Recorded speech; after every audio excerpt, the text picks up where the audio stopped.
Okay, I want to talk about speech. We're going to first of all start off with speech to text.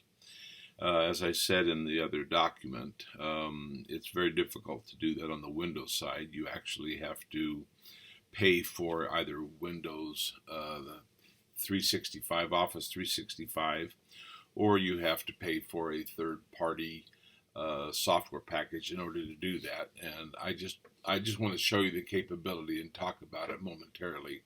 On the Mac, if you will go to System Preferences and click on the keyboard, on the far right you will see dictation here, and you'll notice that I have it turned on, and I have it set to activate with Control Command S.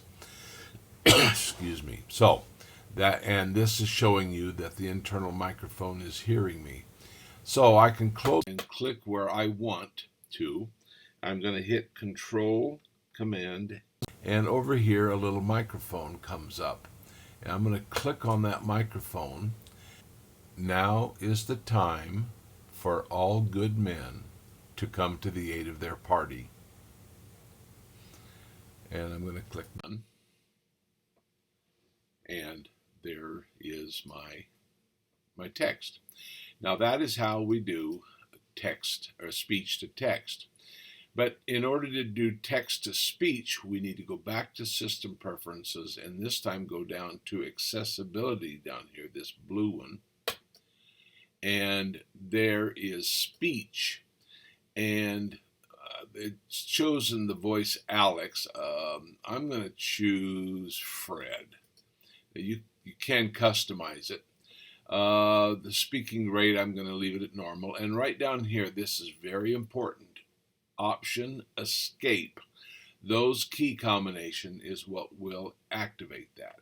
So I'm going to go ahead and close this. I'm going to highlight this and press Option Escape. Now is the time for all good men to come to the aid of their party.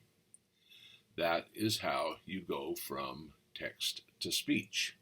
I want to talk briefly about the benefits of speech to text and text to speech, particularly to begin with as it pertains to students that do not speak the language, that do not know English. And it's difficult for them to read the language, let alone type it. This at least gives them a fighting chance because oral language develops much, much, much faster and earlier than the written language, as I said, let alone typing.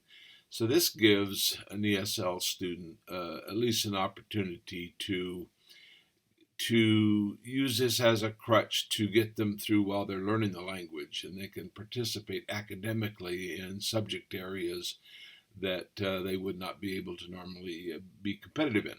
The same thing holds true for students that are physically challenged, those that might carpal tunnel syndrome, that might have all kinds of different maladies that would cause them to be able to have difficulty typing.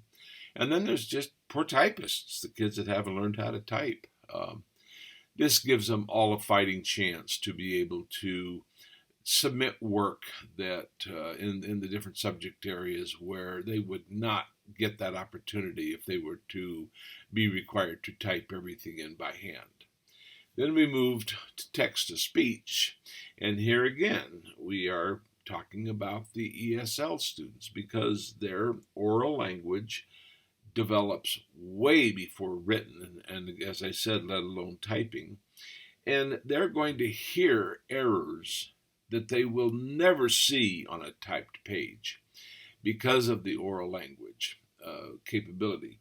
Reading challenge. Now, there are going to be students, whether they have dyslexia, whether there are students that have difficulty in reading. And that literally gives them a tremendous handicap when you're trying to talk about things, social studies and science and the topics where reading is required. If the textbook could be read to them, using this text-to-speech, they at least have a fighting chance of competing academically. And for blind students as well. I mean, they can literally hear a textbook being read to them. So we need to look at this not only from a productivity standpoint, but as this really has the potential to address students with special needs, and we seriously need to put this to work.